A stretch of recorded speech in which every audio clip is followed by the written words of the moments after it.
of Hamlin. In the town of Hamlin, there once lived a great many rats. There were rats in all the houses, rats in the shops, rats in the churches, and rats in the schools. Though the townfolk tried and tried to get rid of them, the rats only became more plentiful. They soon began to take over the town, going where they pleased in broad daylight, stealing food right off of dinner plates, and even curling up to sleep on people's beds. The people of Hamlin held a town meeting to decide how to get rid of the rats. "I have an idea," said the mayor. "Let us offer a reward to anyone who can solve our problem." "Yes, yes," all the people agreed. "Let the reward be a sack of gold coins." And so they sent word far and wide that a sack of gold coins would be given to anyone who could rid Hamlin of its rats. Not long afterwards, a stranger appeared in town.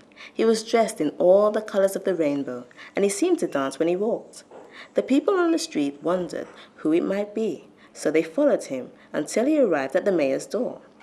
"I have come to rid your town of rats," he said to the mayor. The mayor laughed at him. "What, a silly-looking fellow like you?" he said. "How can you possibly rid our town of rats?" "You will see," said the man, "and if I do, you must give me a sack of gold coins, for that is the reward that you named." "Why, of course," said the mayor, "a sack of gold coins is the least we can give for such a service. Now, show us what you can do." The stranger took from his belt a little set of shepherd's pipe, put them to his lips, and began to play a tune. Immediately, the rats on the street pricked up their ears and hurried towards the sound. The stranger began walking towards the edge of town, piping his tune all the while. From every shop, house, and shed, all over the town, the rats poured until the streets were filled with them. They followed the piper out of the town and down the road to the edge of the river. Then the rats jumped in and were carried far away by the rushing water. There was not a single rat left in Hamlin. The people of the town held a day-long celebration. "What a clever fellow that piper is," they said. The piper went to the mayor once more. "Now, I would like the sack of gold coins you promised me," he said.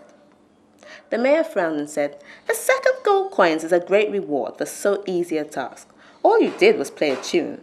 When the people of the town heard what the mayor had said, they began to think that the piper was not so clever after all. "Yes, that's true," they said.